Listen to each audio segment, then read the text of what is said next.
See, I've been walking down this road for about 37 years now. So today I'm sharing with you how it was for me to get on the road alone. You know that moment when you leave the instructor and you leave the training grounds, which are very comfortable and very safe, and now you're on the road on your own.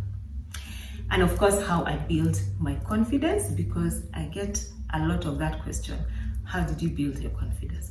But let me tell you, hitting the road for the first time on your own without your instructor is a different experience altogether.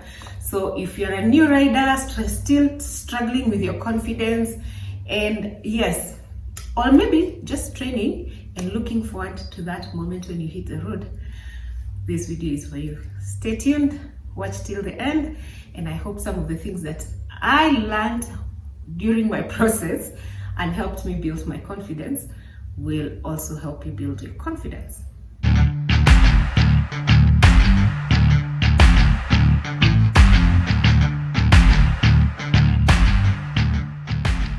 So hello and welcome back to WK Media. My name is Omoyo Karaoke and this is my story.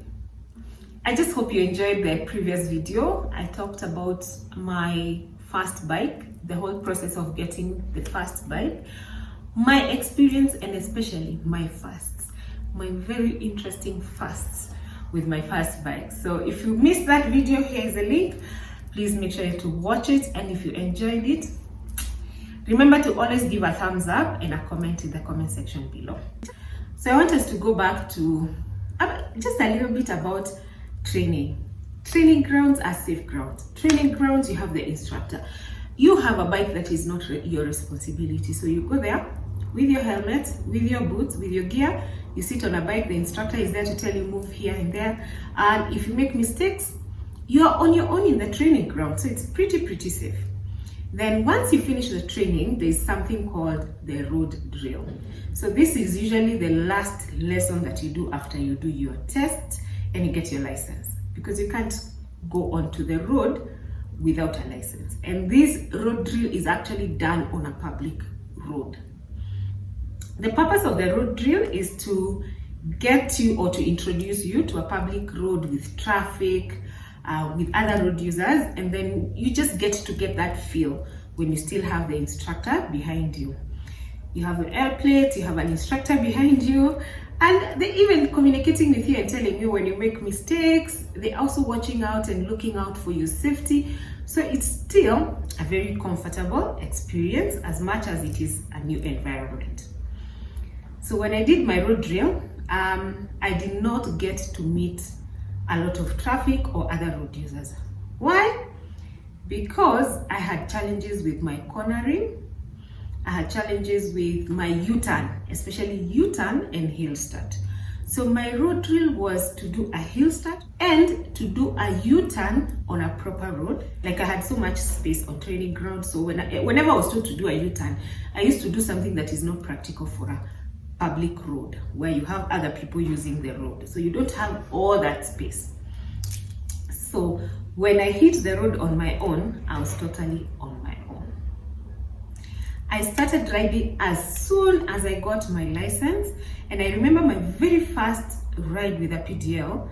I just put it on Facebook and I asked if anyone is available to come and take me for a ride, and somebody inboxed me and said, yes, I'm available, I can come. I gave them my PIN. They came home, they picked me from home, and we did Westlands from Raptor Road.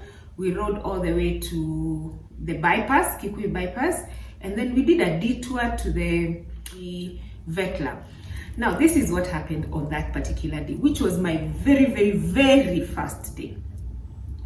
From Westlands, I sat on that bike. I didn't position myself properly on the seat, so part of my body was too much to the side. But I was so scared that I could not shift my body to sit properly on the bike. I was thinking, if I do that, I'll just wobble and fall. So by the time we had our first stop on Kikuyu bypass, this guy asked, why are you riding seated like that on your bike? Like you're not positioned properly on the seat. And I told him, you know what? I could feel I'm not seated properly and it was pretty uncomfortable. But the fear of just shifting my body on this bike, no, I am afraid I'm going to fall. That was my first experience. Then from there, I now started riding every day to my office and back home.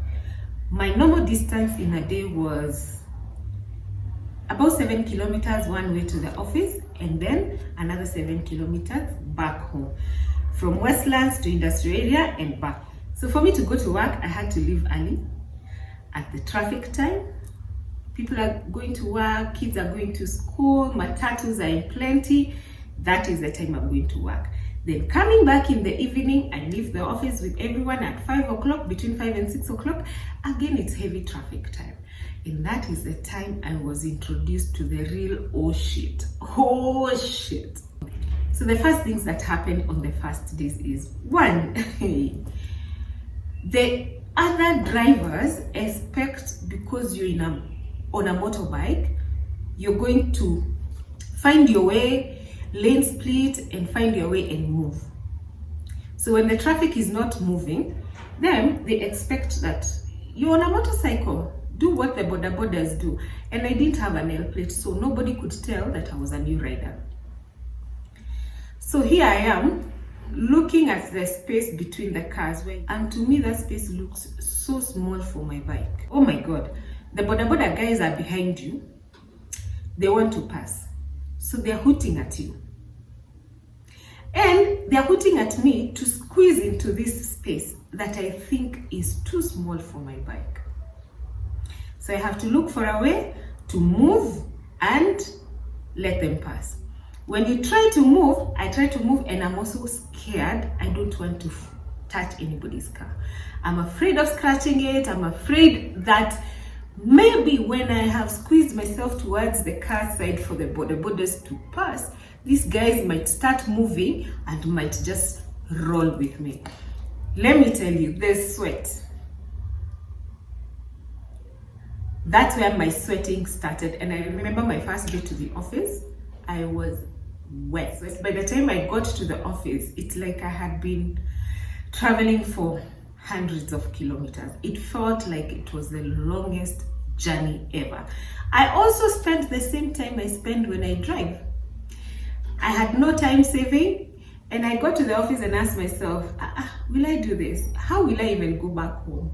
And will I do this every day? It was such a tormenting experience for the first day, and this continued for a couple of months. But later on, I would have good days and then I would have bad days. But the sweating kept on for a long time. The other thing that happened is that I also got sick. I wasn't used to the wind. I think the transition from how we dress when we are not riding and the clothing you wear when you're riding, that transition, I honestly don't know whether it was my gear or it was just because now I am moving directly open to the wind. I got sick. I really got sick. I thought I caught pneumonia. I had chest issues for a while, and also that put me into thinking whether I really want to ride every day. And I know I'm not probably the only one who's gone through this. How did you get introduced to the road, and how were your first days like? I would love to hear your experience, because jamani. With time, you start learning things that will help you build your confidence. The things that worked very well for me, and those are the things I'm going to share because this is my story, and you can also share what has worked for you in building your confidence. So the first thing was, of course, having the riding gear.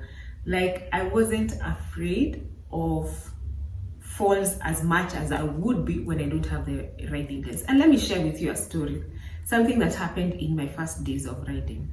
I was coming from work and I was on Uhuru Highway.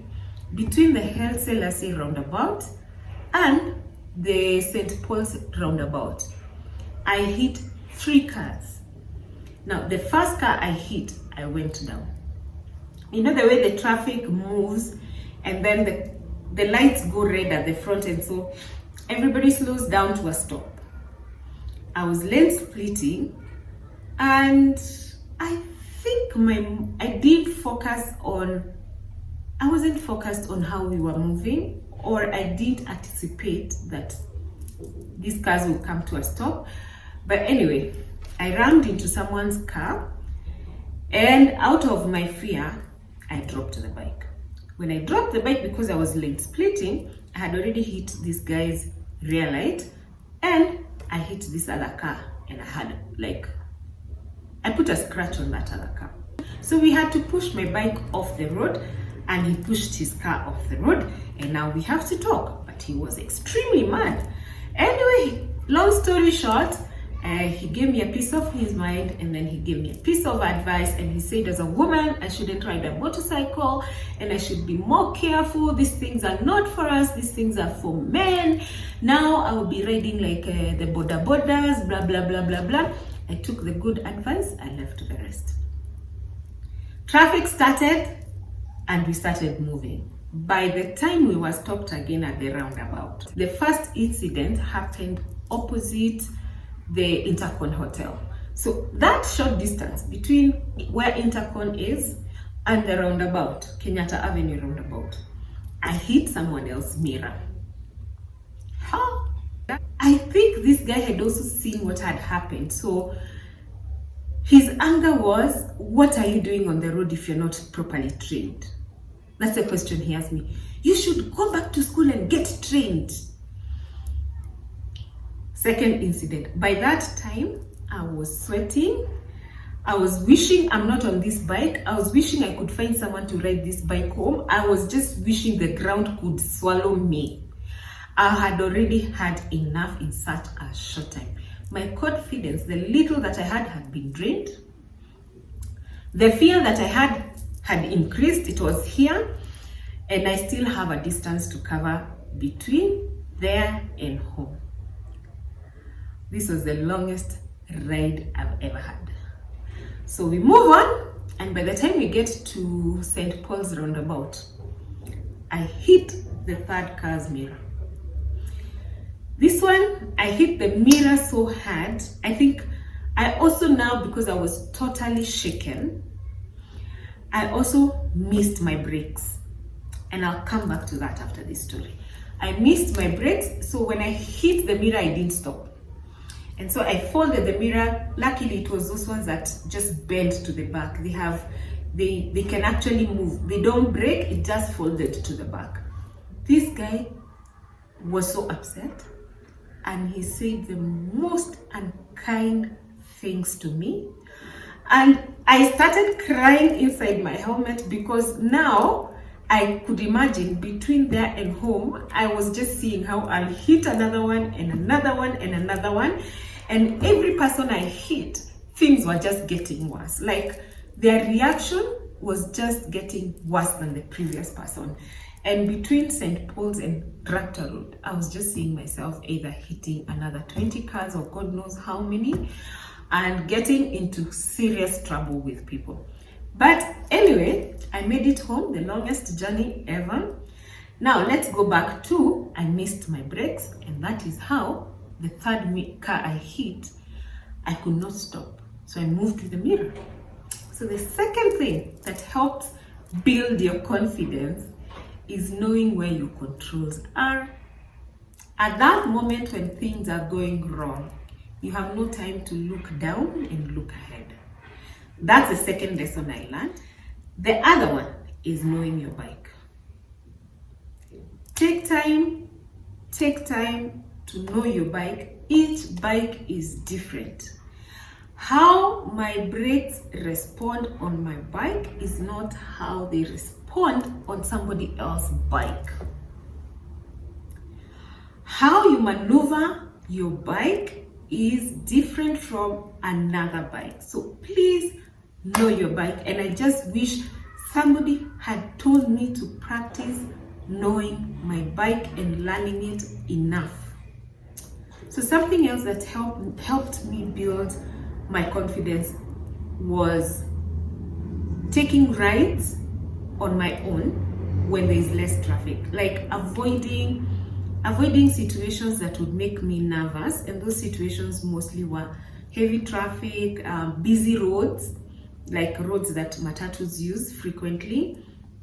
So I started practicing on my own, taking rides within my neighborhood, taking rides on Saturday afternoons, taking rides on Sundays when there is less traffic and less matatus, and I would get more comfortable on my bike. Something else that I can recommend, I didn't do much of it, but it helps, is doing confidence rides with a small group. Don't do big groups. Also, don't do long distances. If you're still building your confidence, avoid long distances and avoid large groups. Small groups work better. I remember something my husband has always told me. Dose always tells me, finding a riding mate is like finding a partner. You need to be in sync in how you ride. You need to be able to take care of each other, understand each other, and also have a similar style of riding and how you view things. So even as you're looking to join a small group of people or find one person to be riding with to build your confidence, know them as well. Know how they ride. Some people are happy doing higher speeds, and probably for you at that moment, higher speeds will be intimidating. There are people who will like to do, for example, tough terrains that maybe you don't have an experience in, and if you're introduced to that when you're not ready and your confidence is low, again, it will be intimidating. You'll have a lot of pressure and you won't learn what you need to learn to build your confidence. Instead, it's going to make your confidence worse. It's going to increase your fear. So choose your riding partners carefully, know them, know how they ride, and see whether you like the same things. And always remember, avoid situations that are going to make you nervous. Traffic, large groups, long distances that you can't handle when you're new and less confident, bad roads, bad terrains that you're not used to, and you need to build your confidence.